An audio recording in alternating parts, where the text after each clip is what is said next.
Bom, já entendemos então a necessidade da proteção da cultura e também o acesso à cultura. Então a gente protege a cultura no sentido de que eu garanto, eu que eu digo o Estado, né? Claro, não estou garantindo nada, estou muito explicando. O Estado, então, ele garante que possa ser feita a cultura e garante que pode ser consumido a cultura, certo? Por quê? Porque então isso aqui vai ajudar nas nossas coordenações motoras, vai ajudar no sentido de entendermos os conceitos históricos e sim, entender um pouquinho como é que dá-se a sociedade e perceber as diferenças aí culturais de várias partes do país. Agora, o que acontece? A gente não pode simplesmente falar bem assim, existe essa garantia, existe a forma de ser colocada e assim que é. Então, vamos pontuar, na verdade, aqui como que é feita essa garantia. Na verdade, tem muitas coisas para pontuar, só que vou pontuar um artigo e vai ser, penso eu, que vai ser bem legal você entender um artigo bem entendido do que ver muita coisa e não entender quase que nada. Né? Então eu vou pontuar o artigo 215 da Constituição Federal. É claro, depois teríamos o ECAD e outras formas aí, a Lei Rouanet e coisa e tal, que a gente vai estar falando depois aí ao vivo com vocês, né? Mas vamos pensar aqui no artigo 215 da Constituição. Vou pontuar ele aqui de uma forma bem detalhada, porque vale a pena. Né? A gente, na verdade, assim, tem um capítulo, na verdade, da Constituição que vai falar de educação, cultura e do desporto. Né? Então, a seção 2 desse artigo vai estar falando da cultura. Artigo 215, gente. O Estado garantirá a todos o pleno exercício dos direitos culturais e acesso às fontes da cultura nacional e apoiará e incentivará a valorização e a difusão das manifestações culturais.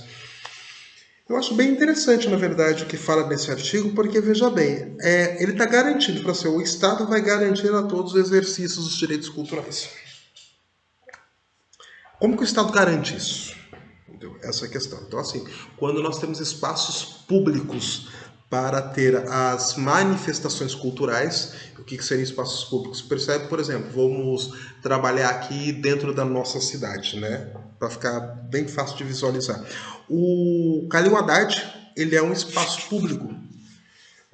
Por mais que às vezes você tenha uma peça de teatro sendo apresentada ali, ou um grupo musical vai se apresentar, o grupo, por direito, está cobrando uma determinada quantia pelo seu trabalho, mas o espaço em si é público. Ou seja, se aquele espaço for locado, por exemplo, é pago para a prefeitura. Por quê? Porque daí o dinheiro dessa locação vai ser investido em mais recursos culturais. Então existe essa garantia. Aí a gente precisa falar um pouquinho mais aqui, vamos tratar aqui da nossa cidade, né? É claro assim, se a gente for pensar a nível nacional, você tem várias formas de você pensar a cultura. Mas a gente vai dar uma tratada aqui de como que funciona aqui dentro da nossa cidade. Por quê? Porque acho que vai ficar mais fácil o entendimento e você então vai, de repente, conhecer algumas coisas que você não conhecia até então, acho eu, né? Então, vamos ler de novo, artigo 215. O Estado garantirá a todos o pleno exercício dos direitos culturais e acesso às fontes da cultura nacional. E apoiará, eu quero ficar só até a primeira vírgula. Exercício de direitos culturais e acesso às fontes de cultura. Então, assim, garante a cultura e tem acesso à cultura. Aqui na nossa cidade, a gente tem... E agora vai me faltar os dias, hein? Quinta-feira, eu acho... Quinta-feira, que existe o Convite à Música. O Convite à Música era um projeto que acontecia ao vivo, né? Acontecia geralmente na Fundação Luz Amor, onde inclusive dei aula durante 11 anos da minha vida, um lugar que eu gosto bastante. É uma casa que eu tenho em Maringá, uma casa a mais, né? Uma casa que eu não posso vender porque não é minha. Mas uma casa que eu sempre fui muito bem tratado lá. E agora isso funciona através de meios virtuais. O outro que esse eu posso falar com bastante propriedade também, né? O convite à música eu posso falar com propriedade também, porque eu sou músico, já prestigiei muitos dos convites, mas esse outro existe o convite ao cinema. O convite ao cinema eu sei exatamente quando está acontecendo e como, porque eu participo dele. Todo o sábado existe um debate que ele é feito às 8 da noite. Isso é feito de forma virtual. Você pode entrar no site da prefeitura, você consegue o link lá para você acessar e até participar das discussões se você quiser. E aí, que daí esse período da pandemia, como é que está sendo feito? Você pega-se o Paulo Campagnolo, que é um querido amigo, e é o curador, né, aquele que está falando, escolhe o filme, mostra como que é feito o filme, coisa e tal. Ele passa um link do filme através de Drive, a gente assiste o filme durante a semana e aí no fim de semana ele vai falar um pouco sobre o filme, vamos debater um pouco sobre o filme e coisa e tal, e aí fica uma conversa legal aí.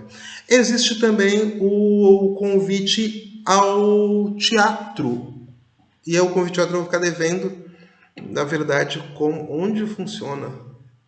E na verdade, eu não vou ficar devendo. E existe o convite à dança, que eu também vou ficar devendo onde funciona, gente. Ou seja, mas a gente tem aqui, mas tudo isso, se você entrar no site da Prefeitura de Maringá, na página da Prefeitura, você acha informações. Ou seja, na prática, a gente tem, via Prefeitura, essa ideia de cumprir o artigo 215. Ou seja, eu estou garantindo acesso à cultura. E observa que a gente garante acesso das duas partes. Incentiva o artista a produzir cultura, porque ele vai poder levar a cultura e vai poder ter um ganho com isso, ter o seu sustento, porque ele é um trabalho, né? Da mesma forma que eu fiquei 20 anos da minha vida dependendo só da música, dependendo no sentido que eu trabalhava com música e ganhava o meu sustento com isso. E do outro lado você garante o acesso à cultura para aqueles que querem ter o acesso, e muitas vezes esses projetos que eu falei, todos eles são de forma gratuita, tá? Ou seja, a gente, através do que disse a Constituição, através do que disse a lei, a gente tem essas garantias. Vou dar mais uma pontuada nesse artigo 215, tá? Porque daí esse que eu li é o que a gente chama de caput, tá? O caput é o primeiro texto ali do artigo. E aí o parágrafo, começa os parágrafos, né? Que nem textinho, qualquer texto normal. O primeiro parágrafo fala bem assim: o Estado protegerá as manifestações culturais populares, indígenas e afro-brasileiras, e de outros grupos participantes do processo civilizatório nacional. Olha que interessante aqui. Perdão, gente. Aqui existe uma preocupação, na verdade, de preservar-se. Não é só uma questão de você fazer a cultura, mas você preserva, na verdade, aqui as culturas populares e as manifestações de culturas populares. Então existe assim uma preservação de tudo aquilo que é feito dentro do país. Isso é interessantíssimo. E guarda bem essa informação, porque a gente vai falar um pouquinho sobre isso aqui a hora que a gente estiver ao vivo, tá? Existe uma importância muito grande, na verdade, em você não só preservar a cultura, a gente já está vendo aqui, a gente viu em todo esse tempo, em todos esses vídeos que vocês estavam olhando, a preservação da cultura, como que funciona, o porquê preservar, qual que é a importância, mas assim, a preservação da cultura nacional, ela é super importante.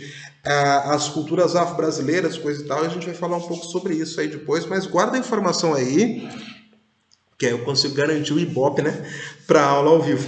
O aulão, na verdade, né? Daqui a pouco a gente tá uma galera aqui, todo mundo junto.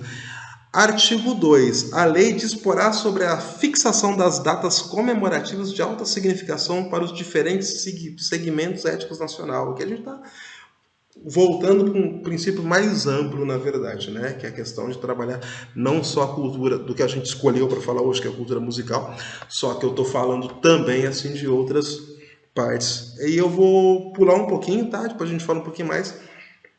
Que existe aqui no terceiro parágrafo, aí tem uma partezinha assim, uma vírgulazinha, digamos assim, que a gente chama de inciso, para dar o nome correto. Ele fala bem assim: democratização de acesso aos bens de cultura.